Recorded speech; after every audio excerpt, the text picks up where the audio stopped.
La destrucción del Templo de Jerusalén.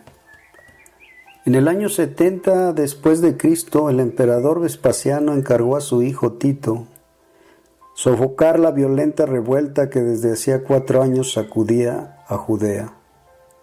Tras un duro asedio, Tito logró conquistar Jerusalén y destruyó y saqueó el templo. En las primeras semanas del año 70 después de Cristo, empezaron a llegar a Alejandría embajadores de todo el mundo mediterráneo, enviados por los gobernadores de las provincias del imperio y estados aliados.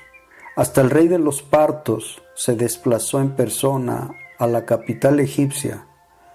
Todos acudían con un único propósito: felicitar a Vespasiano, el general al que las legiones de Roma acababan de proclamar nuevo emperador. Vespasiano había llegado al Próximo Oriente 4 años antes. Nerón, antes de sucumbir a una conspiración contra su tiránico régimen, lo había nombrado gobernador de Judea con una misión muy especial: acabar con la rebelión de los judíos contra Roma.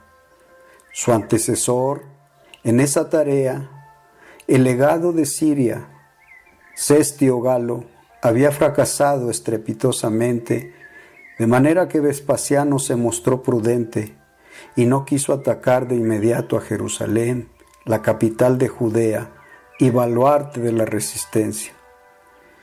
Pero ahora, antes de partir hacia Roma para tomar posesión de su nueva dignidad, el recién nombrado emperador quiso dejar encaminado el problema y encargó a su hijo primogénito, Tito Vespasiano, la conquista de la ciudad sagrada de los hebreos. En el primer asalto, Tito quedó al mando de 4 legiones: la 5ª macedónica, la 10ª frentesis, la 15ª apoliniaris y la 12ª fulmenata. En total, unos 60,000 hombres, entre legionarios, jinetes, tropas auxiliares, ingenieros e innumerable personal.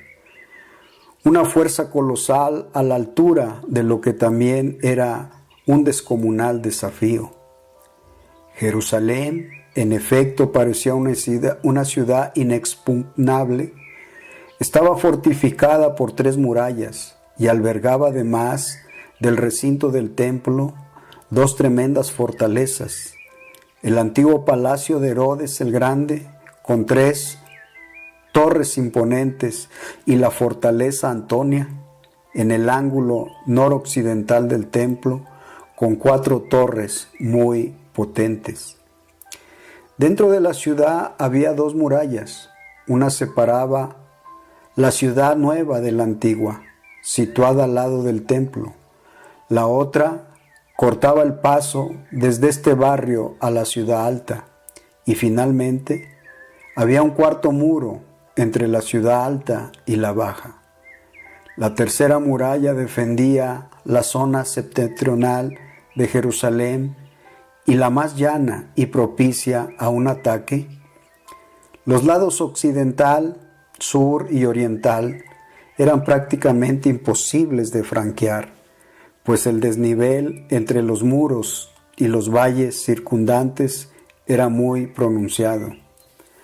Además, en la ciudad se habían hecho fuertes varios grupos de celotes, una corriente de judíos exaltados que propugnaban desde hacía décadas la rebelión contra el poder romano.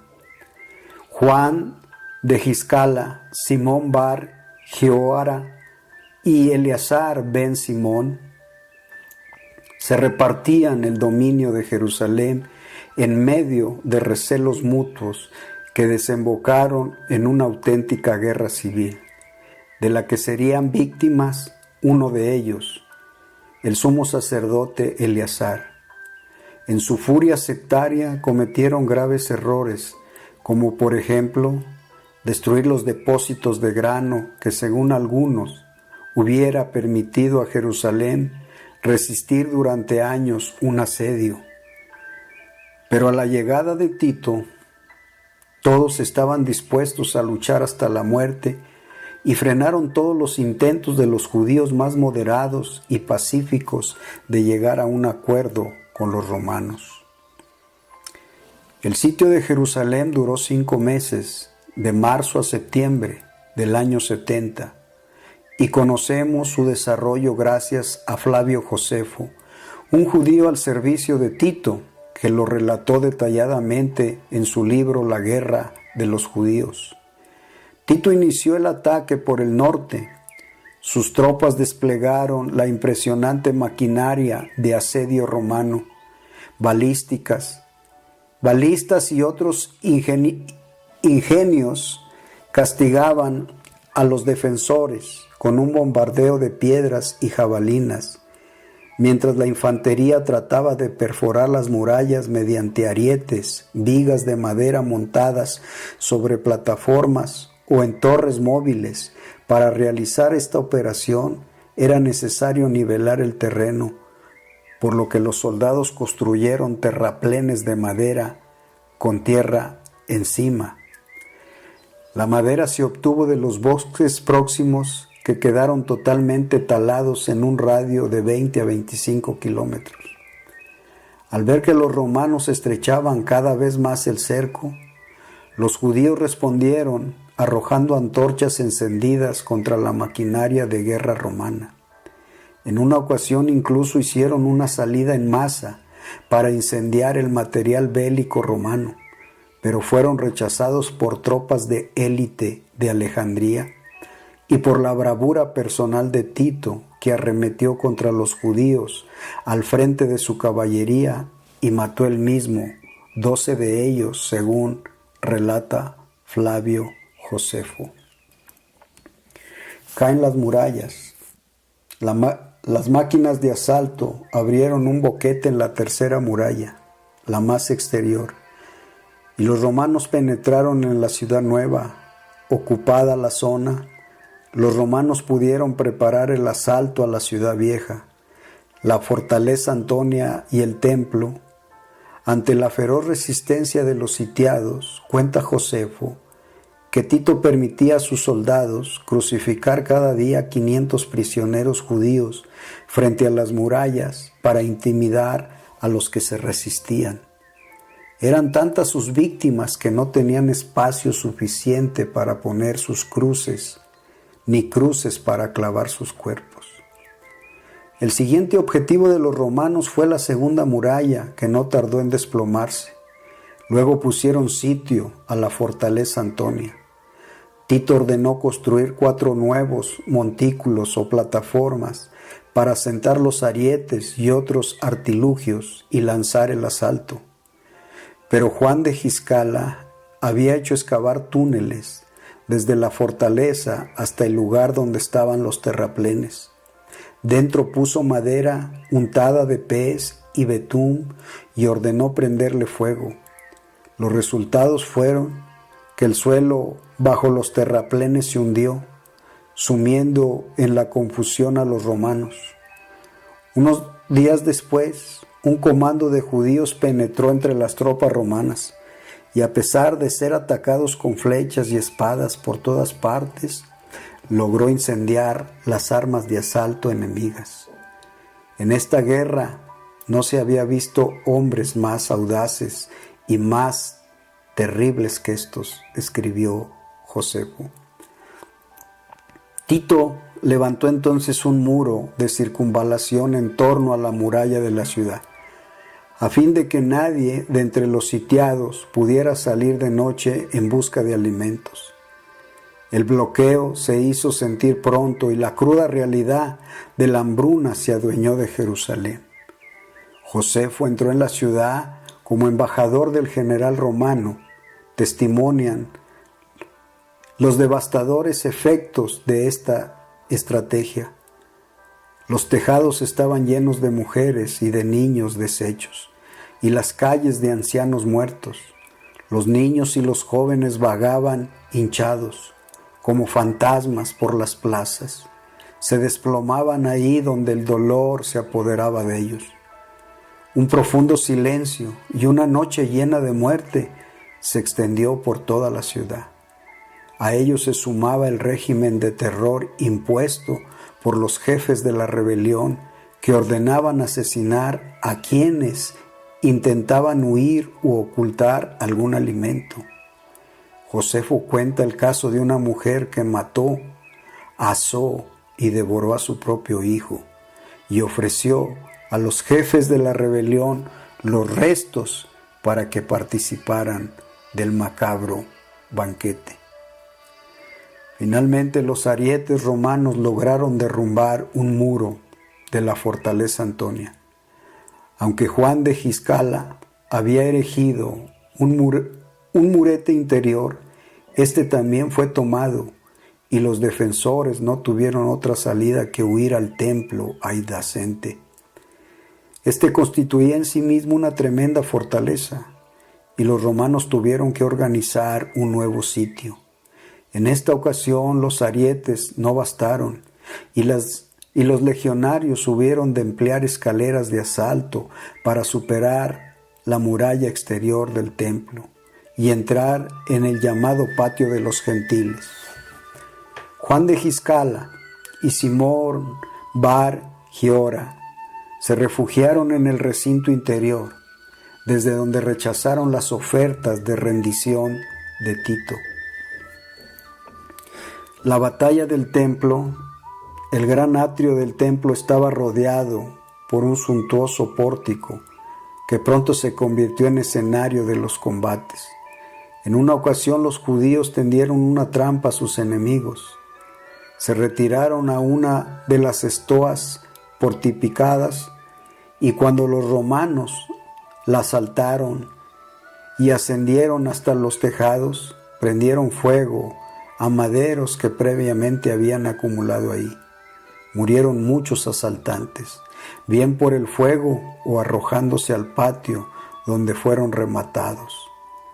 Instado por Tito, los legionarios prosiguieron la lucha con redoblada ferocidad. Eran muchos los que exigían al general que destruyese totalmente el templo, a lo que Tito se resistía, según cuenta Josefo.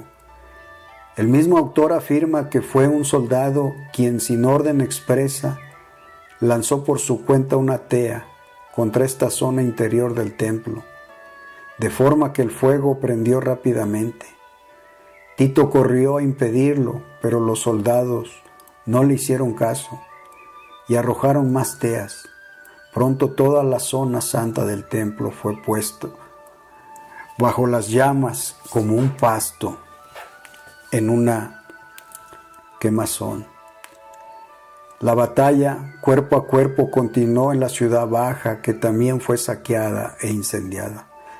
Los archivos, la cámara del Sanedrín y todas las casas y mansiones que se habían salvado hasta entonces quedaron ahora arrasadas. La represión de los legionarios romanos fue tan feroz. Josefo lo expresa con una imagen impactante. Degollaron a todos con los que se toparon. Taponaron con sus cadáveres las estrechas calles e inundaron de sangre toda la ciudad, de modo que muchos incendios fueron también apagados por esta carnicería. Pero las operaciones no terminaron aquí. Quedaba aún la parte alta de la ciudad, separada por una gran muralla donde se habían hecho fuertes Simón Bar Giora y sus partidarios. El antiguo palacio de Herodes, protegido por sus 3 tremendas torres, seguía alzándose imponente ante las legiones de Tito. Los romanos construyeron nuevas plataformas para sitiar los arietes, que reanudaron su tarea. La muralla de la ciudad alta se derrumbó por varios sitios y los romanos penetraron por las estrechas callejuelas sin encontrar casi oposición. A estas alturas, el cansancio, el hambre, el desaliento habían minado los ánimos de los sitiados, que se rindieron a los pocos días. Simón Bar Giora, escapó por unos pasadizos subterráneos para reaparecer más tarde, vestido de blanco y púrpura, enloquecido por el hambre y la sed. Fue capturado y murió ejecutado en Roma. Ahora esclavizados y ahora desterrados, Judea quedó casi arrasada. Aunque las cifras de muertos o desaparecidos que da Josefo sean exageradas, quizá hubo unos 250,000 damnificados en un país que no debía de llegar al 1,000,000 de habitantes. La inmensa mayoría fueron vendidos como esclavos. Unos pocos se destinaron a combates de gladiadores, otros a las minas de Egipto, y los menos volvieron a una vida normal en un territorio arruinado. En verdad, como sostenía el propio Josefo, el Dios de los judíos se había puesto del lado de los romanos. Tito ordenó destruir por completo el templo y las demás construcciones herodianas. Solo dejó en pie las 3 torres del palacio de Herodes como testimonio de la fortuna del conquistador. Escribe Josefo: el templo de David y Salomón ya había sido destruido por los asirios en el 586 a.C., para ser reconstruido poco después y ampliado según el grandioso plan de Herodes, pero esta vez no habría nadie para reconstruirlo. El general Tito, tratando de ser premiado por esta conquista, él pudo decir: no puedo recibir ningún premio, ningún galardón por haber conquistado a un pueblo al cual su Dios había abandonado. Las palabras del profeta Jeremías, las palabras de cada uno de los profetas ahora tenían una claridad, pero era demasiado tarde. Alrededor de 36 años antes, ellos habían desechado al Rey de los judíos, habían desechado a Cristo. Él les había dicho en Mateo 24, acerca de su templo, dijo: un día no quedará piedra sobre piedra. Él lloró en el monte de los olivos por Jerusalén, porque no vieron su hora. Era la última generación, era la última oportunidad, y solamente fueron puestos a prueba. Y cuando encontraron tropiezo en él, dictaron su propia sentencia: que su sangre sea sobre nosotros y sobre nuestros hijos. Esta es la destrucción del templo y de la ciudad de Jerusalén.